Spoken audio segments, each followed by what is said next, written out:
غدا ان شاء الله ونتناقشوا عليه، لان غدا كاينه الدوره اللي تم انتخاب ديال الرئيس والمجلس. كيفاش غادي ندبروها، كيفاش الحضور ديالنا من عدمه، كيفاش غنناقشوا، كيفاش.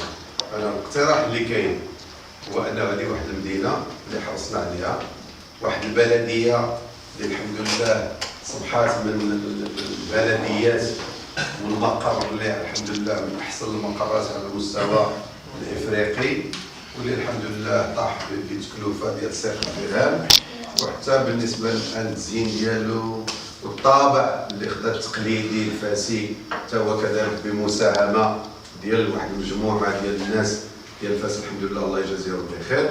اذا خصنا نحافظوا على هادشي اللي بنينا، نحافظوا على هادشي اللي بنينا، لان البناء صعب والهدم راه يمكن له.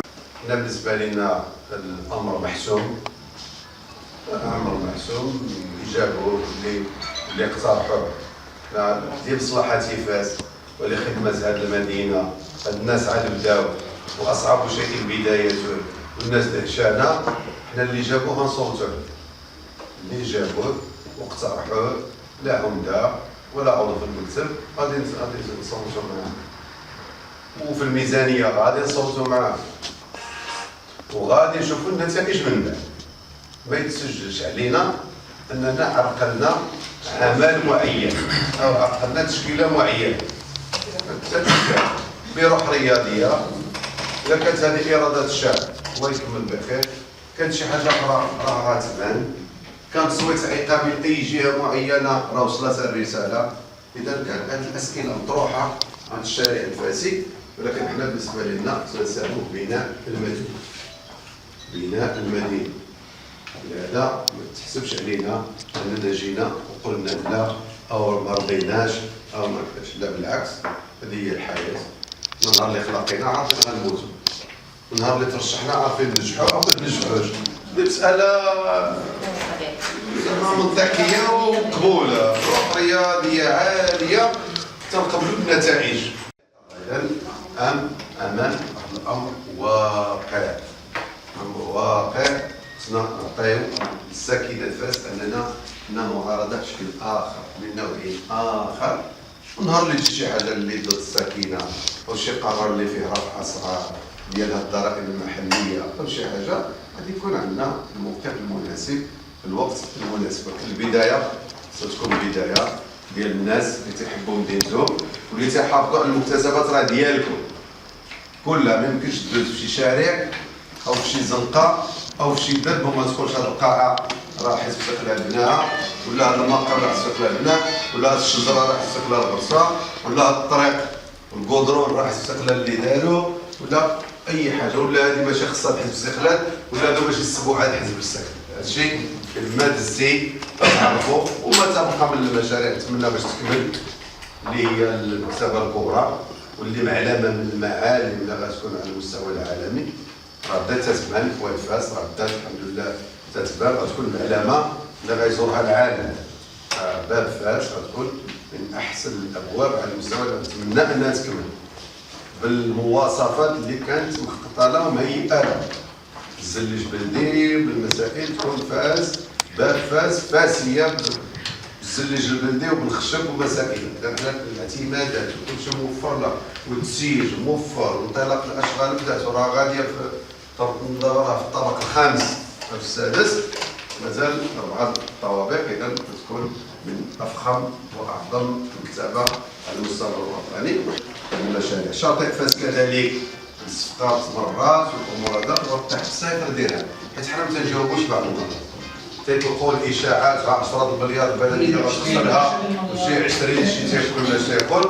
هذا الشيء حنا ماشي ديال هذا الشيء، ولكن هما يجيو يكتشفوا الحقائق انه هذا الشيء حتى الدراسات وحتى كلشي غتكلف فيها المنعش اللي غادي يجي المشروع. هذه هي القوه ديالنا، واننا جبنا اضافات لمدينه فاس. ما اعتمدناش على الميزانيه اللي نميناها حنا بمداخلها، ولكن كانوا مستثمرين وكانوا الناس اللي تيعاونوا ويدعموا المدينه.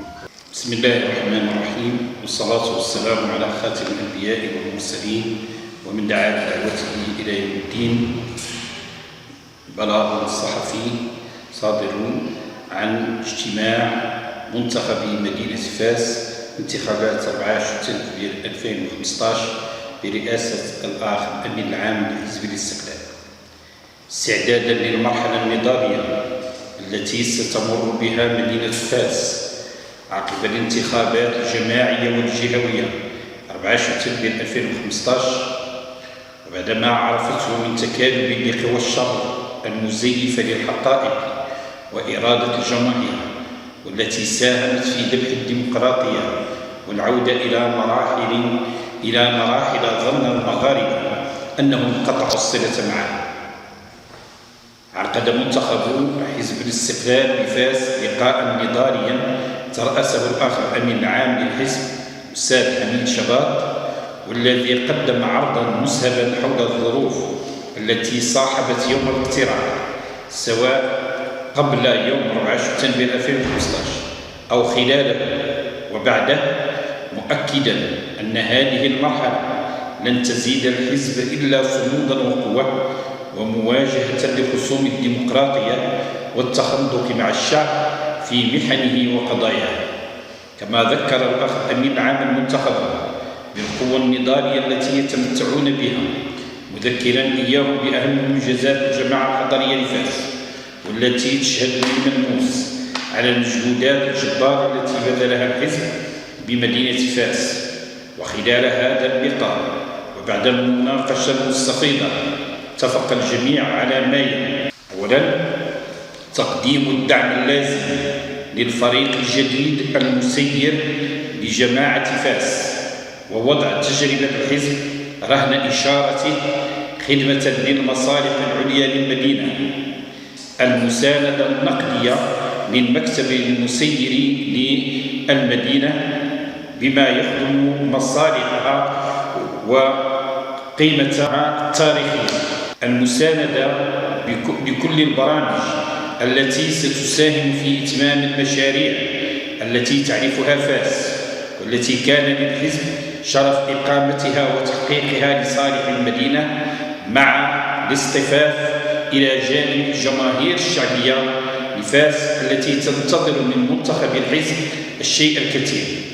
بعد ذلك قدم المنتخب مناقشات مستفيضة حول منهجية العمل وأسلوبه في المستقبل من الأيام، لأن حزب الاستقلال ضمير الأمة وهو من الشعب وإلى الشعب.